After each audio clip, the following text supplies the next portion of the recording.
భోక్తగా వెళ్ళటానికి అనుమతివ్వమని కూరేశమిశ్రుల వారు అడగగా రామానుజుల వారు ఇలా అంటున్నారు. అర్థమయింది, మీరే ఆ కార్యానికి సమర్థులు కూడా అని అంటారు. మరుసటి రోజు కూరేశమిశ్రులు భోక్తగా వెళ్ళగా అముదనార్ ఇలా అంటున్నారు.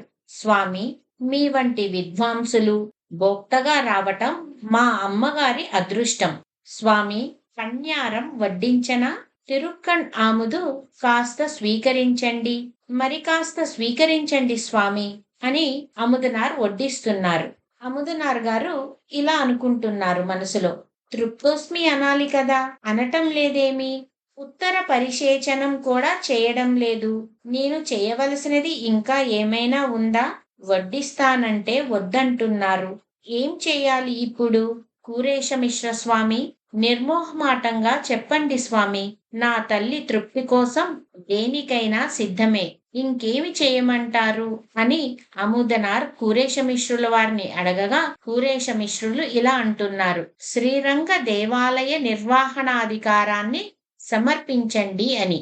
కూరేశమిశ్రులు అంటే అని అడగగా ఆలయ తాళాలు అన్నీ దానంగా అర్పించండి అంటారు కూరేశమిశ్రులు. అముదనార్ ఇలా అంటున్నారు. ఈ దేహాన్నిచ్చి పెంచి పెద్ద చేసినది మా తల్లి. నేనింత వాణ్ణి కావడానికి ఆమె కదా మూలం. ఆమె తృప్తి పడితే చాలు, నా జన్మ తరించినట్లే. మాతృ రుణం తీరడమే నాకు ముఖ్యం కాని ఈ అధికారాలు కాదు. అధికారం లేకున్నా శ్రీరంగని సేవ చేసుకోవచ్చు. మాతృ రుణం తీరకపోతే, ఆ తల్లి తృప్తి పడకపోతే నేను బ్రతకడమే వ్యర్థం.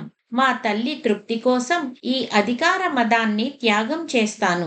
స్వామి, క్షమించండి, మీ కాలస్యం చేస్తూ అపచారపడుతున్నా. ఇప్పుడే అర్పిస్తా అని అముదనార్ ఆలయ తాళాలు తీసుకొని వచ్చి కూరేశమిశ్రుల ముందు ఉంచి తుభ్యమహం సంప్రదతే నమః అని అనగా కూరేశమిశ్రులు శ్రీరంగామృత కవి తృప్తోస్మి తృప్తోస్మి అని అంటారు. ధన్యోస్మి స్వామి అని కూరేశమిశ్రులకు నమస్కరించగా కూరేశమిశ్రులు ఇలా అంటున్నారు. నీ మాతృప్రేమ అమోఘం. పదవిని, సంపదను, తల్లిని తృప్తిపరచడానికి తృణప్రాయంగా భావించే మీ త్యాగబుద్ధి అందరికీ ఆదర్శమైనది. అముదనారే, ఈ తాళాలు, అధికారము నాకెందుకు? మీ శ్రద్ధను గమనించడానికి అడిగాను అంతే అని అనగా అముదనార్ ఇలా అంటున్నారు. స్వామి, దారంగా వదిలిన వస్తువు మీద అధికారం ఇంకెక్కడిది?